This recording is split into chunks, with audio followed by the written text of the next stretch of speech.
ऊन और छुट्टी के दिन में भी आप सबकी मौजूदगी ये बताती है कि बहुत विपरीत हालात में भी कलम और किताब पर यकीन करने वाले लोगों की तादाद पर्याप्त है और यही एक उम्मीद है।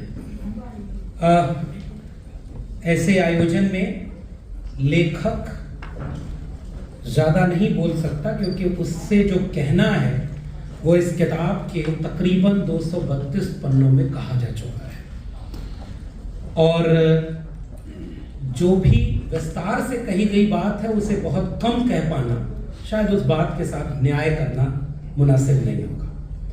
मगर मैं शुरुआत में ही इस किताब के अपने सबसे प्रिय नायक भारतीय वाङ्मय के संत कबीर को याद करते हुए कि कबीर कुआं एक है, पानी भरे अनेक और बर्तन में ही भेद है, पानी सब में एक। उसी से इस बात को शुरू करता हूं कि इस देश के हजारों साल के इतिहास में गैर बराबरी, विभाजन, हकमारी, इस तरह के हालात के खिलाफ एक लंबा प्रतिरोध का इतिहास भी मौजूद है।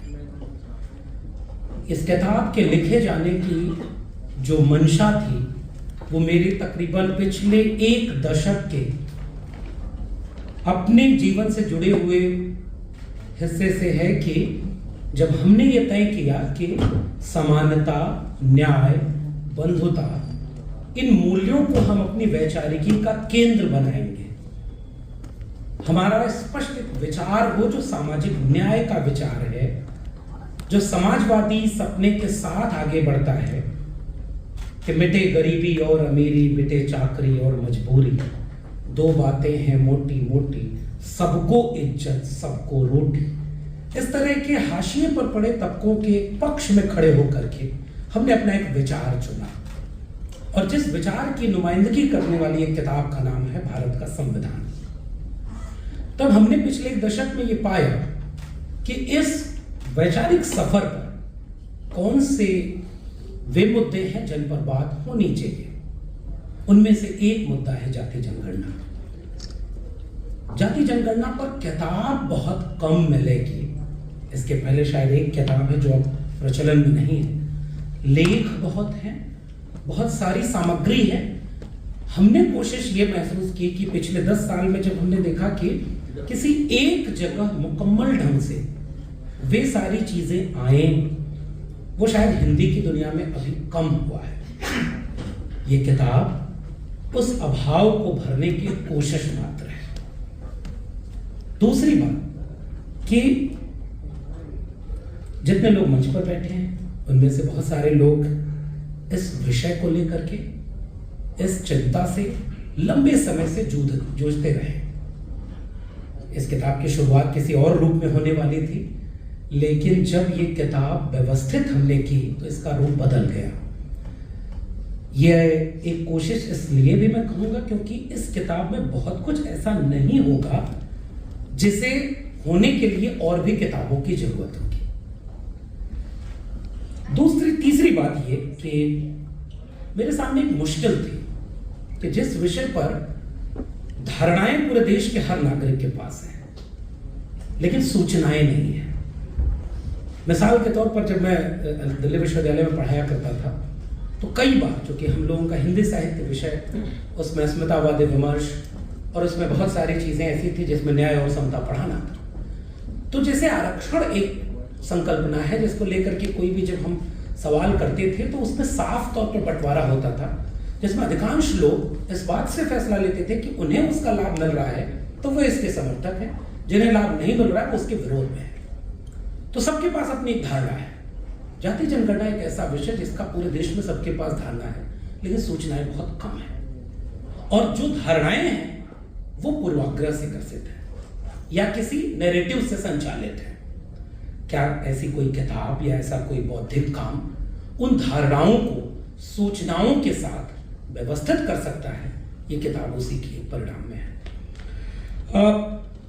किताब बहुत व्यवस्थित है या नहीं ये तो पाठक तय करेंगे, लेकिन जब हमने इसे लिखने की कोशिश की तो हमने ये तय किया कि एक आसान भाषा में कहानी की शक्ल में एक गंभीर सवाल को क्या है अपने उन लोगों तक पहुंचा सकते हैं जिनको एक बार पढ़ने में बुनियादी समझ बन सके।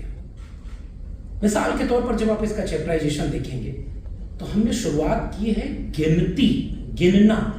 पहला चैप्टर है गिनती का जादू, और हमारे समृद्ध पैनल वो सारी बातें आएंगी जो मैं अभी नहीं कहूंगा, क्योंकि मैं केवल अपनी किताब के एक सफर पर छोटा सी बात कहने आया हूं। लेकिन आप प्रोफेसर कांचेलिया का लेख मुझे बहुत मददगार किया। जब वो गिनने की पॉलिटिक्स से लेकर के हजरत ईसा, हजरत मूसा, वहां से होते हुए दुनिया में गिनने की पॉलिटिक्स क्या है और भारत में कैसे शुरू हुई, सम्राट अशोक, चंद्रगुप्त मौर्य, कौटिल्य के अर्थशास्त्र में गिनने की क्या संकेत हैं, और वहां से लेकर के अकबर के काल तक, यानी अकबरी तक एक लंबा इतिहास मौजूद है। पहले चैप्टर में मैंने कोशिश की है कि आप हाइपोथेसिस बनाते हैं कि पहली बार जब गिनती नहीं है सभ्यता के पास, अंक नहीं है, अभी विकसित नहीं हुई है भाषा, फिर भी कोई चरवाहा अगर भेड़ चराने गया होगा तो वो कैसे गिनता होगा, कितनी भेड़ें उसकी गई, कितनी वापस आई। उससे मैंने एक हाइपोथेसिस डेवलप की कि पहले क्या वो कोई कंकड़ से, और यह सभ्यता मानव सभ्यता के इतिहास में दर्ज है, और वहां से कितने कंकड़ जेब के अंदर उतनी भेड़ें घर के अंदर, और जितनी भेड़ें बाहर उससे कंकड़ से जोड़ना, ताकि वो तय कर सके कि संख्या, गिनती और उसका संसाधन दोनों तालमेल में बना रहेगी। सभ्यता शायद उन गिनने की शुरुआती बिंदुओं से शुरू होती है, और हम जानते हैं इस किताब को आप पढ़ेंगे तो हजरत ईसा मसीह का जन्म ही यरूशलेम हो रहा है जब उनके राज्य में जनगणना हो रही है। हजरत मूसा एक तंबू लेकर के वो उस सफर पर निकले हैं जिनमें जनगणना का एक इतिहास जोड़ता है।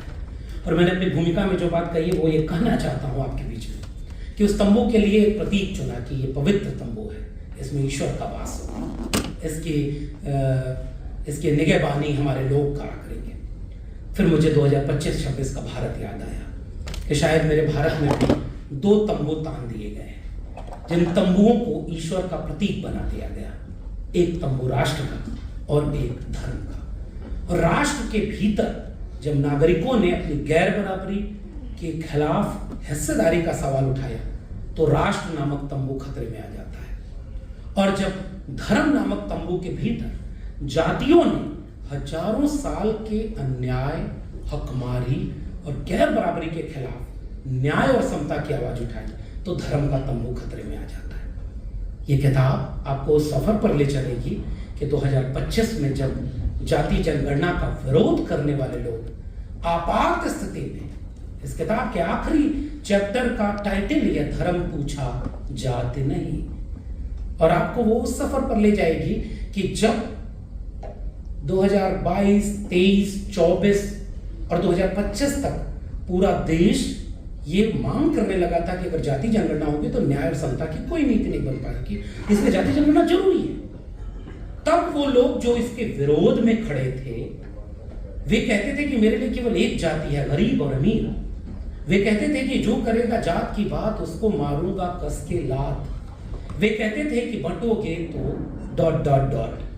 वे कहते थे कि हिंदुओं को बांटने के लिए जाति जनगणना की बात की जा रही। और वही हुकूमत, वे लोग ही 22 अप्रैल 2025 को देश पर पहलगाम आतंकी हमला हुआ और 30 अप्रैल 2025 को कैबिनेट मंत्री आकर देश को बता रहा है कि हम अगली जनगणना में जाति जनगणना में शामिल करेंगे। क्या ये दबाव था या सहज स्वीकृति या कोई साजिश? ये किताब आपको आखिरी उन अध्यायों तक ले जाएगी। बाकी मैं बहुत विस्तार में अपनी बात नहीं कहूंगा क्योंकि वो किताब कह चुकी है। मेरी कोशिश थी कि उन गिनने की पॉलिटिक्स से शुरू करके भारत में उन दक्षिणपंथी कुतर्कों का जवाब भी दिया जा सके जो आज भी टीवी पर बैठ करके कहते हैं अंग्रेजों ने जातियां गिनकर जातिवाद पैदा कर। इसलिए इसके चैप्टर का नाम है अंग्रेजों का कसूर, गिनकर जाति पैदा कर दे। मैं एक छोटा सा प्रेजेंटेशन आपके सामने, प्रेजेंटेशन क्या है, कुछ इतिहास के सबूत हैं जो ये बताता है कि कैसे उसके पहले के सबूत मौजूद हैं। आपकी स्क्रीन पर एक तस्वीर है, और ये तस्वीर 1650-60 के आसपास राजस्थान के मारवाड़ में पहली जाति जनगणना हो रही है। तारीख याद रखिएगा, 1650-60 राजस्थान पुरातन ग्रंथमाला मारवाड़ रा परगना री विगत। ये उन लोगों को जवाब है जो आज भी ये कहते हैं कि अंग्रेजों ने जातियां गिन करके भारत को जातिवादी बना दिया। उस चैप्टर की शुरुआत ही मैं यहां से करता हूं कि अंग्रेज आए होंगे, भारत में देखे होंगे कि एक तो कोई वर्ण व्यवस्था है नहीं, लेकिन उनको किताबों में मिला होगा कि हाँ पहले उन्होंने मनु को पैदा किया, फिर उससे मनुस्मृति लिखवाई होगी, ऋग्वेद के पुरुष सूक्त की दशम मंडल की वो ऋचा लिखवाई होगी कि मुख से कौन भुजाओं से कौन, फिर उन्होंने ब्राह्मण क्षत्रिय वैश्य शूद्र वर्ण बनाए होंगे। फिर भी अंग्रेजी देख के हैरान थे कि चारों वर्ण के लोग सुबह एक साथ थाली में खाना खाते और शाम को अंतर जाति विवाह करते। भारत जातियों में बटा ही नहीं है। फिर अंग्रेजों ने जाति जनगणना कराई होगी ताकि भारत को जातियों में बांट सके। ये उतना ही हास्यास्पद है जितना ये कहना कि जाति जनगणना केवल आरक्षण के लिए करवाई जाती है। हम उनके लिए और हमारे बहुत सारे विद्वानों ने इस पर लेख लिखे हैं, प्रोफेसर योगेंद्र यादव, कांचा लिया जी, खुद सुखदेव थोरासी और बहुत सारे लोग इसके इतिहास को जानते हैं कि भारत में ही जनगणना और जाति जनगणना दोनों के संकेत मौजूद हैं। उसका एक सबूत मैंने आपसे साझा किया है और ये राजस्थान में हुआ है। हमने ये भी बताया कि भारत में अंग्रेजों के द्वारा जनगणना होने के पहले वो जनगणना के पहले भी बहुत सारी चीजें आगे गजेटियर का एक फॉर्मेट आता है। गजेटियर के फॉर्मेट में हमने आपको शुरुआत में बताया कि जब भारत में जनगणना हुई भी नहीं है उसके पहले देखेंगे आप कि साल 1800, 1700, 1800 के कई आंकड़े आपको मिलेंगे जो गजेटियर बनता है। हर जिले के गजेटियर बनने लगे थे और मैं इस किताब में आप पाएंगे, क्योंकि मैं बहुत ज्यादा बोलूंगा तो बाकी लोगों को सब नहीं पाएंगे, पटना इलाहाबाद से लेकर के पश्चिमी भारत तक अलग अलग जिलों और राज्यों की जनगणना हो रही जिसमें जातियों को गिन रहे हैं। पटना में ओ मेली ने जनगणना की और उसमें 1815 और 16 में जो आंकड़े दिए वो बता रहे हैं कि पटना में किन किन जातियों के लोग रहते हैं, कितनी आबादी में रहते हैं, कौन सा पेशा करते हैं, किस हालात में रहते हैं। इस सारे इतिहास से लोगों ने वाकिफ भी नहीं होने दिया। उन्होंने कहा कि अंग्रेजों ने जाति जनगणना करा के भारत को जातिवादी बना दिया। एक और बात, 2-3 आखिरी बातें। जाति जनगणना का अर्थ केवल ये आंकड़ों का संकलन नहीं है, पहचान का निर्धारण भी है। इसलिए एक चैप्टर इसमें पहचान की राजनीति भी है। कोई आदिवासी, आप अपनी स्क्रीन पर देखिए कि 1871 से जब जनगणना शुरू हो रही है और 1951 तक एक तबका है जिसे जितेंद्र मेहरा जी ने अपनी किताब लिखी है राष्ट्र निर्माण में आदिवासी, और बहुत सारे लोग बहुत कम जानते हैं आदिवासी विमर्श के बारे में। लेकिन आदिवासी शब्द से पहले जनगणना में कौन कौन सी पहचान दर्ज की जाती थी। इसका मतलब कि जब जनगणना होती है और जाति जनगणना होती है तो आपकी पहचान निर्धारित हो रही है। इसलिए इस किताब को पढ़ना जरूरी है, इस विमर्श को जानना जरूरी है। अपनी स्क्रीन पर एक पुरानी तस्वीर देखिए। कोयरी ओबीसी की जाति है, लो कास्ट ट्राइब उसके नीचे देखिए लिखा हुआ है। और ये दस्तावेज तकरीबन 1850 से 1900 के बीच बने हैं, अंग्रेजों के द्वारा बनाए गए। इसके नीचे लिखा हुआ लो कास्ट ट्राइब पॉसिबली, अब देखिए आदिवासी में गिना जा रहा है और जाति का नाम कोयरी, और आज की तारीख में वो कुशवाहा, मौर्य, शाक्य, सैनी, और ऐसे हर जाति का है। मैं समय कम ले रहा हूं इसलिए एक एग्जांपल आपको दिया कैसे पहचान बदल रही है और हिस्सेदारी सुनिश्चित कर रही है। और आज भी हम जानते हैं इस किताब में एक चैप्टर है कि बिहार में त्रिवेणी संघ बन रहा है, अर्चक संघ बन रहा है, और आप पढ़ेंगे तो मैं केवल संकेत कर रहा हूं। 1891 की जनगणना हुई, 1901 की जनगणना हुई, तो जातियों को जब अपनी आबादी पता चली तो वो हिस्सेदारी का सवाल करने लगे। अखिल भारतीय कुर्मी क्षत्रिय महासभा, अखिल भारतीय गोप क्षत्रिय महासभा, कोयरी क्षत्रिय महासभा उस समय बनने लगी। और क्षत्रिय महासभा क्यों बनने लगी? एक रोचक आंकड़ा, अंग्रेजों ने जब ये देखा कि सेना में भर्ती करना है तो ताकतवर कौन होता है, तो भारतीय ज्ञान मीमांसा में गए, जो कि विश्व गुरु वाली ज्ञान मीमांसा थी, जो कहती है ताकतवर कौन होता है, क्षत्रिय। तो उन्होंने रिजर्वेशन दिया कि सेना में केवल क्षत्रिय भरे जाएंगे। तो ओबीसी की किसान जातियों ने कहा कि ताकत हमारे पास भी है, तो आप हमको जनगणना में क्षत्रिय लिखिए, और जनेऊ पहनने का आंदोलन चलाया। और जनेऊ पहना ओबीसी जातियों ने, हत्याएं हुई, हमले हुए।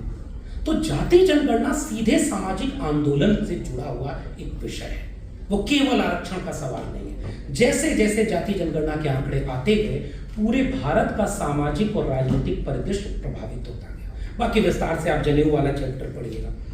आप अपनी स्क्रीन पर देखिए कि शुरुआती दौर में जो जनगणना होती थी उसमें कैसे क्वेश्चनर कम होते थे। सही है, सही। ये जो देखिए कि मैंने अभी प्रोफेसर सुखदेव थोराट ने जिसका जिक्र किया, आप इस किताब के चैप्टर में जब जाएंगे मैसूर रियासत को पढ़ेंगे। मिलर कमेटी की रिपोर्ट 1800-1900 के बीच में तैयार हो रही है, जो ये बता रही है कि कैसे पूरे राज्य की नौकरियों में 3% पॉपुलेशन वाले ब्राह्मण्स का 90-95% नौकरी में है। तो जब ये गणना हुई तो वहां रिजर्वेशन लागू हुआ। आप पढ़िएगा सयाजी गायकवाड़ की भूमिका, मैसूर के ओबीसी राजाओं की भूमिका, और उसके बाद छत्रपति शाहू जी तक का महाराज, ये आंकड़े आपको मदद करेंगे। फिर बाद में हमने इस किताब में आखिरी में आकर के कि कैसे आज़ाद भारत में जाति जनगणना नहीं हुई, लेकिन कैसे उसके आंदोलन चले, मंडल आंदोलन आया, जैसे क्रिस्टोफ जैफरलेट कहते हैं कि आज़ाद भारत की मूक क्रांति है। और पूरे भारत में जब जातियाँ राजनीतिक रूप से वर्चस्व में आ रही हैं, योगेन जी बैठे हुए हैं, गुरु राजनीतिक रूप से, जब रजनी कोठारी जी ने इसका बहुत अच्छा जवाब दिया है कि जब पूरे देश का एलीट इंटेलेक्चुअल कह रहा था कि भारत की राजनीति का जातिवादीकरण हो गया, तब उन्होंने कहा कि नहीं, ये उन जातियों का राजनीतिकरण हुआ है जिनके बिना भारत में लोकतंत्र और समानता न्याय संभव नहीं था। तो कैसे जाति जनगणना के खिलाफ विमर्श खड़ा किया गया कि ये तो बांटने वाली साजिश है। शायद ये किताब आपको उसमें मदद करेगी। और आखिर में धर्म पूछा जाति नहीं, उस चैप्टर के बाद मैंने कोशिश की है कि अभी भी खतरा टला नहीं है।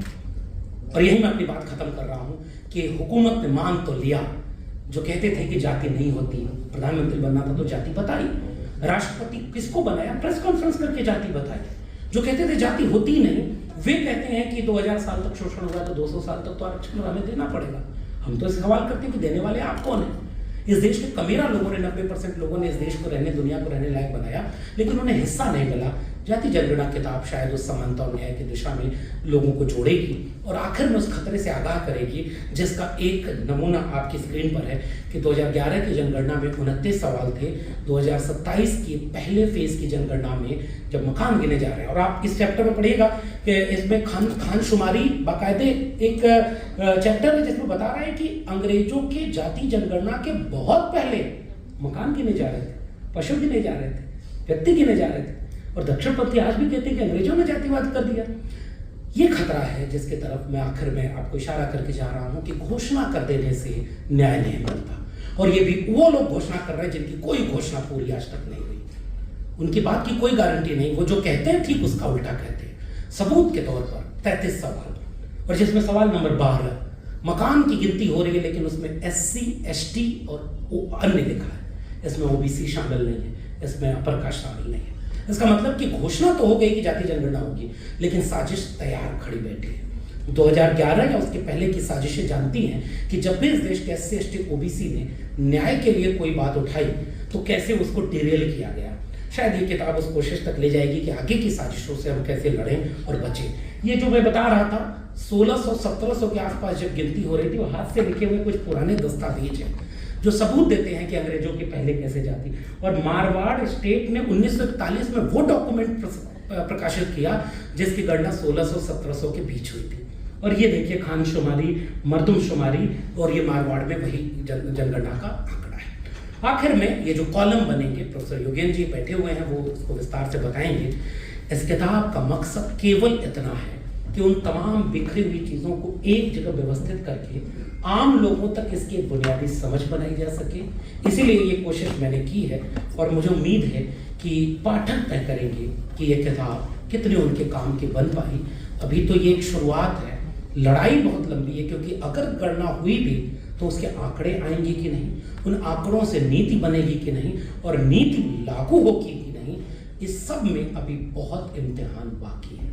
मैं जाते जाते अपनी किताब में दर्ज बुल्ले शाह के उस पद को पढ़कर अपनी बात खत्म कर रहा हूँ, और ये किताब आपके हवाले करता हूँ कि आप इसे खूब पढ़ें, विमर्श करें, जो इसमें कमियां हैं उसे हमें आगाह कराएं, और जो अगर इसमें अच्छा है तो इसे लोगों तक ले जाएं, ताकि हम बेहतर दुनिया बनाने के उस ख्वाब को जी सकें जो बुद्ध, कबीर, रैदास, पलटू दादू फूले ने देखा, अम्बेडकर ने देखा। जो इसके चैप्टर में ये देखिए जात से जमात की ओर है।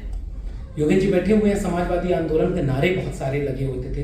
डॉक्टर लोहिया जाति तोड़ों की बात करते थे और जमात जोड़ों की बात करते थे। Doctor Baba Saheb Ambedkar धनिकेशन of cast की बात करते थे। शायद हम भी उसी दिशा में जाति को एक बीमारी मानते हैं, इसलिए एक चट्टान की तरह सख्त ये कवर पेज बना है। ये लोहे की एक ऐसी चीज है जिसे रिपिट लगाकर, नट बोल्ट लगाकर चलाया जा रहा है जबरदस्ती। और इसके इस बीमारी का योगेश जी ने बहुत अच्छा टर्म इजाद किया, मैं उन्हीं से उधार लेकर, कि ये एक एक्सरे है, फुल बॉडी स्कैन, जनगणना। और जब बीमारी की एक्सरे और जांच पूरी हो जाएगी तो एक बेहतर दुनिया बनेगी जो जमात की होगी, जात से जमात की होगी। उस दुनिया के ख्वाब के साथ बुल्ले शाह के इस पद पे आपको छोड़े जा रहा हूं और फिर अपने पैनल को सुनेंगे। चल बुलिया चलो थे चलिए, जैसे सारे अन्य और ना कोई साथी जात पहचाने, ना कोई साथी माने। बहुत बहुत धन्यवाद।